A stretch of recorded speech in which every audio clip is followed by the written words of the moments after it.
Ну что, мои любимые, дорогие любители фотографии, на улице весна, а это значит, что горожане сняли пуховики, сняли шубы, все, что им надоело за зиму, одели все самое красивое, что у них есть, что-то взяли с осени, что-то сходили, прикупились в магазины и вышли на улицу, чтобы блистать. А я, фотограф, я не мог это упустить, поэтому я тоже вышел на улицы и заснял то, как выглядят москвичи сейчас, вот прямо в режиме онлайн. Что мы сегодня будем делать? Сегодня мы посмотрим фотографии, которые я сделал на прошлой неделе, полистаем их, выберем самые лучшие. Самые лучшие, естественно, пойдут в каналы, а я веду Telegram, ВК. И, значит, там уже они окажутся. А сейчас мы вместе с вами вот так вот в режиме онлайн их отсмотрим и выберем то, что нам понравится. Ну все, вы пришли сюда за фотографией, я время ваше тянуть не буду, поэтому заваривайте чаек, усаживайтесь поудобнее, мы начинаем. Это я вышел из метро, ее увидел сразу, сделал первый кадр и понял, что сегодня день будет у меня удачным. Я назвал эту фотографию «Аптекарь», смотрите. Почему аптекарь? Ну, во-первых, конечно, потому что он выглядит как аптекарь, а во-вторых, тут есть маленький нюанс. Он несет сумку с медикаментами и, кстати, с кофе. Тоже. Вот это даже класснее, да, кадр? Да, вот это прикольнее будет. Побежал. О, Леон и Матильда. Ну, это классика, конечно, кинематографа. Кто не видел, посмотрите.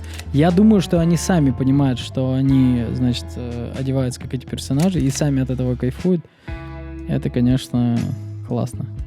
Да, такая бабушка. О, а вот этот кадр, сейчас тут будет 3 кадра, и я как раз снял, как я на кружочек в Телеграме, как я снимал этот кадр. Опа-па. Я уверена.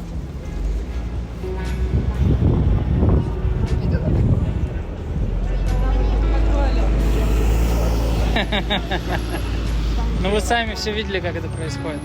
Вот, и смотрите, что получилось. 1, 2, 3. Естественная красота, которая сразу затмевает все вокруг. Да. Такой вот пассажир. Да. Вот машина, правда, грязная. Можно было бы и помыть, мне кажется. Да? Такой товарищ тоже стоял на остановке. Тут тоже интересно у него. Вот. Бабушка с внучкой, скорее всего. Ой, классно. Ну вот, конечно, старшее поколение, оно умеет одеваться в простые вещи, классические, и так сочетать это все. Я сделал несколько им кадров, я преследовал их в перекресток целый.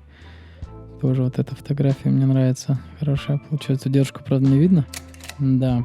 Вот семейные фотографии классно, когда мне почему-то нравятся вот эти, когда мама, дочка, особенно если они немножко похожи. Это всегда прикольно. И посмотрите, перья. Это мамины перья. Такая девушка в красных очках тоже заметила, что я снимаю именно ее. Она, знаете, когда ты круто одеваешься, ты идешь по улице, и кто-то фотографирует, ты такой, это меня. Потому что я выгляжу круто. Вот так же и она. А это фотография «Весна Веснушкина». Посмотрите. Ну, весна и Веснушкина, цветы. А что? О, у нее еще проколотый нос. Смотрите как. Я даже не знал, что так делают. Ну, точнее, знал, конечно, но не часто встретишь. Тоже. Вот, кстати, обратите внимание, видите, сзади желтый идет. Иногда вот так вот идут, и ты как бы заранее начинаешь прицеливаться. Красный, желтый. Это ММДМС. Во, это, кстати, интересная ситуация. Это не его сын, и они не шли вместе. Парень, значит, шел в кепке, я так понимаю, это Вагнер. И, значит, шел, значит, служивый.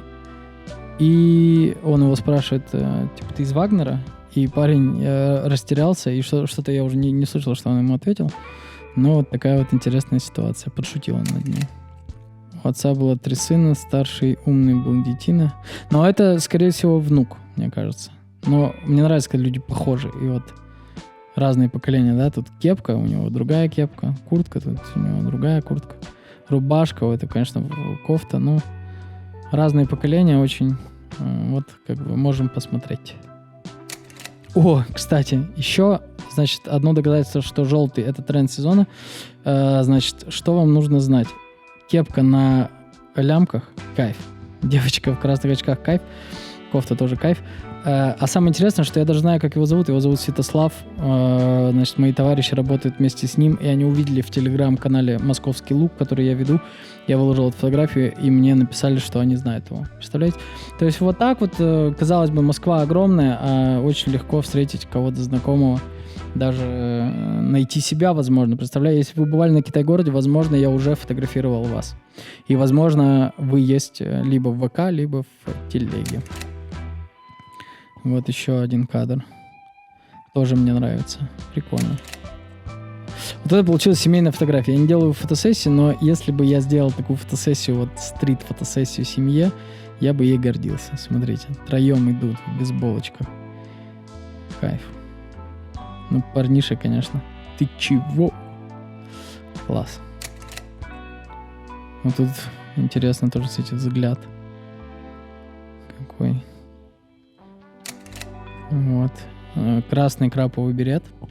Это всегда прикольно, если ты еще и в туфлях. У нее еще и красное платье, представляете, под этим. Либо это подол, но, скорее всего, это платье. Ну, это классический образ.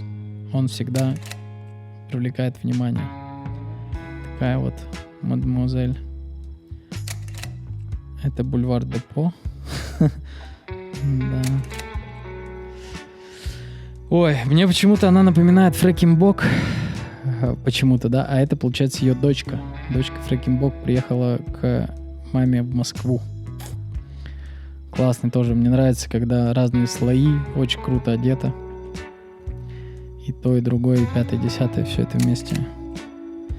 Да, это ламантин. Я так вот почему-то решил. Тоже, да, светится. Вот. Такой образ у человека. Погончики, лаундери. Химчистка, да, ведь это прачечная. Вот перекресток. Мне нравится снимать на перекрестках, потому что ты как бы идешь, и люди тоже идут, они на тебя не обращают внимания, и иногда получаются очень классные последовательности. Один, второй, и вот за ними сразу шли, вот даже видно, вон там девочка-то сзади, и вот она сразу тоже идет. Ой, что-то обратили внимание с мамой. Класс тоже. И желтое такси, она желтая, у мамы желтый шарф. Желтый хит сезона. Говорят красный, но мы видим. Посмотрите на меня. Желтый. Вот тоже кайф. Ну, конечно, желтый. Ну, какие могут быть споры? Желтый хит сезона. Все. Точка. Ромашкин. О, это классные они. Классные. Это Соррентино. Кто не смотрел, посмотрите. Тонкий вок с ментолом. Тоже прогулка. Это около еврейской общины фотография. Это контрактов. Мне нравится, как старшее поколение умеет сочетать такие очень простые вещи. Все, конечно, вот он сам сочетается с одеждой, которую носит. Это фотография, когда бабушка не купила тебе мороженое, а тебе очень хочется. Еще мне нравится, что тут колготки у девушки, которая проходит. Вот, кстати, даже... О, вот это даже поприкольнее. Бабушку, правда, уже не видно, а вот... Да. Вот такой кадр. Молоко на губах не обсохло, только это молочный коктейль. Но тоже, да, интересно. Мне нравится, да, тут непонятно, кто главный. Вот вроде девушка с зеленой, значит, кепкой, бейсболкой, либо парень, вот, который что-то очень-очень эффектно показывает, но мне нравится. Вот тоже, да, кадр, когда что-то опять же очень хочется, только девочка грустила, а парень вот посылает энергию в космос. Это, к слову, о том, разные подходы к жизни. Вот, сами выбирайте, что грустить. У мамы тоже, да, платок интересный. Грустить. Вот такой вот. Вот такой вот интересный персонаж. По-моему, да. Тут я уже поближе подошел. Мне кажется, он боковым зрением меня заметил, но виду не подал. О, кстати, а вот этот же парень уже... помните, он с девчонкой шел? Да, этот парень, вот он шел в Макдональдс, видимо. Да, и вот он идет обратно, и я опять его сфотографировал. Ну, потому что он круто выглядит. Вот так вот. Если вы будете на Китай-городе, будьте готовы, что где-нибудь за углом вас буду поджидать я и сделаю вам крутой кадр. Поэтому наряжайтесь. Такая эффектная дама. Да, она кайфует. Мне нравится. Да, вот такой PG-6. Вот это прикольно. Я вообще первый раз такое вижу. Куртка кенгуру. Представляете? То есть ты садишь ребенка, и он, значит, сидит, и ты идешь в куртке, и тебе тепло, и ребенку тепло. Вот такой вот интересный способ передвижения. Лягушонка. Тоже. Прикольно. Хорошо. Ну, это, конечно, когда хочешь казаться взрослее, да, смотрите, ногти, губы накрашенные. Но мне кажется, школьница, да, там, начальных классов. Прикольно. Хари Кришна. Кстати, я вот эту фотографию уже выложил в телеграм-канале, и мне написал человек, что это его одноклассник. Представляете? Из Ижевска парень. Вот так вот. Можно встретить своих знакомых через года на фотографиях. Да, это Алла и Оля, если кто-то знает. Мне кажется, что-то у них есть вообще. Зеленка. Вот прикольный кадр. Я стоял на перекрестке, он вышел в своих фиолетовых шароварах, и я как-то на него так сразу обратил внимание. В этот момент ехал водовоз, значит, ехал мотоциклист, и как-то они у меня в эту вереницу сложились, и я сделал даже да. Вот. И он побежал, он, видите, нарушитель, не дождался, красный свет. Ну и все. Вот такая незамысловатая подборочка. Не так уж и много фотографий у меня получилось, но это, грубо говоря, одна прогулка. Всего лишь одна прогулка. Таких прогулок я в неделю делаю иногда 2, иногда 3, смотря сколько у меня свободного времени, но меньше 2 обычно нет. Все равно гуляю. Какие-то я выложу в телеграм-канал «Московский лук». Это мой любимчик. Это канал, в который я выкладываю лучшие снимки луков в Москве. Там многие находят себя, кстати. Очень советую вам приглашаю вас и советую присоединиться, потому что это интересно, это прикольно. Такой, когда ты в режиме онлайн смотришь, как выглядят москвичи на улицах города. Что еще? Еще веду ВК-канал, там тоже выкладываю, называется «Каждый день по фото». Там выкладываю, значит, не только луки, там выкладываю стрит-фотографию какую-то другую, иногда бывают какие-то атмосферные кадры, мне тоже это очень нравится. Там уже побольше подписчиков, 20 тысяч. Если хотите, подписывайтесь и туда тоже. Вообще, если вам показалось это интересным, то подписывайтесь на YouTube-канал, на котором вы это смотрите. Поставьте лайк, это важно для алгоритмов. Все-таки, если вам понравилось, то пусть и другим понравится тоже. Пусть посмотрят, дайте им шанс. И мне обязательно тоже. Спасибо большое, до новых встреч. До свидания.